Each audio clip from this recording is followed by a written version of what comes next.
AIADMK MLA Natham விஸ்வநாதனின் மனு தள்ளுபடி செய்யப்பட்டிருக்கிறது. உயர்நீதிமன்றம் தள்ளுபடி செய்திருக்கிறது. திமுக வேட்பாளர் ஆண்டியம்பலம் தாக்கல் செய்த வழக்கை நிராகரிக்க வேண்டும் என அவர் தரப்பில் மனு அளிக்கப்பட்டிருந்தது.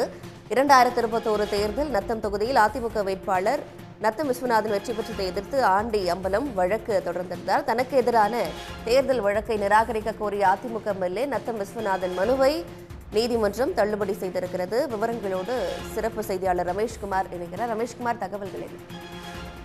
அதிமுக எம்எல்ஏ நத்தம் விஸ்வநாதனுக்கு எதிரான தேர்தல் வழக்கை தொடர்ந்து நடத்தலாம் என சென்னை உயர்நீதிமன்றம் தெரிவித்திருக்கிறது.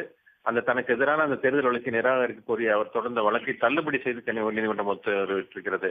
இந்த வழக்கினுடைய பின்னணி என்று பார்க்கும்போது, கடந்த 2021ஆம் ஆண்டு நடந்த சட்டமன்ற தேர்தலில் திண்டுக்கல் மாவட்டம் நத்தம் தொகுதியில அதிமுக சார்பில் போட்டியிட்ட முன்னாள் அமைச்சர் நத்தம் விஸ்வநாதன் தன்னை எதிர்த்து போட்டியிட்ட திமுக வேட்பாளர் ஆண்டி அம்பலத்தை விட 11,932 வாக்குகள் வித்தியாசத்தில் வெற்றி பெற்றார். அவரது வெற்றி எதிர்த்து தான் திமுக வேட்பாளர் ஆண்டி அம்பலம் சென்னை உயர்நீதிமன்றத்தில் தேர்தல் வழக்கு தொடர்ந்திருந்தார்.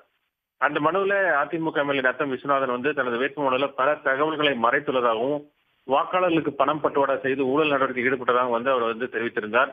வாக்குப்பதிவுக்கு முன் கடைசி 48 மணி நேரம் தேர்தல் நடத்திய விதிகளை மீறி பிரச்சாரத்தில் ஈடுபட்டதாகவும், தேர்தல் ஆணையம் நிர்ணயித்த அந்த உச்சவரம்புக்கு அதிகமாக செலவு செய்ததாகவும் அந்த மனுவில் அவர் குறிப்பிட்டிருந்தார். இந்த வழக்கு நீதிபதி பி.டி. ஆஷா விசாரித்து வந்தார்.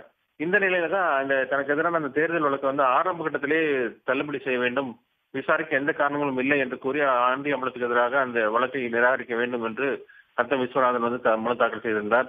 அந்த மனுவை தான் தற்போது நீதிபதி பி.டி. ஆஷா தள்ளுபடி செய்து உத்தரவிட்டிருக்கிறார். இதையடுத்து தேர்தல் வழக்கு நத்தம் விஸ்வநாதனுக்கு எதிரான அந்த தேர்தல் வழக்கு தொடர்ந்து உயர்நீதிமன்றத்தில் நடைபெற இருக்கிறது. தகவல்களுக்கு நன்றி ரமேஷ்குமார். உடனுக்குடன் செய்திகளை தெரிந்து கொள்ள சன் நியூஸ் பெல் ஐகானை கிளிக் பண்ணுங்க.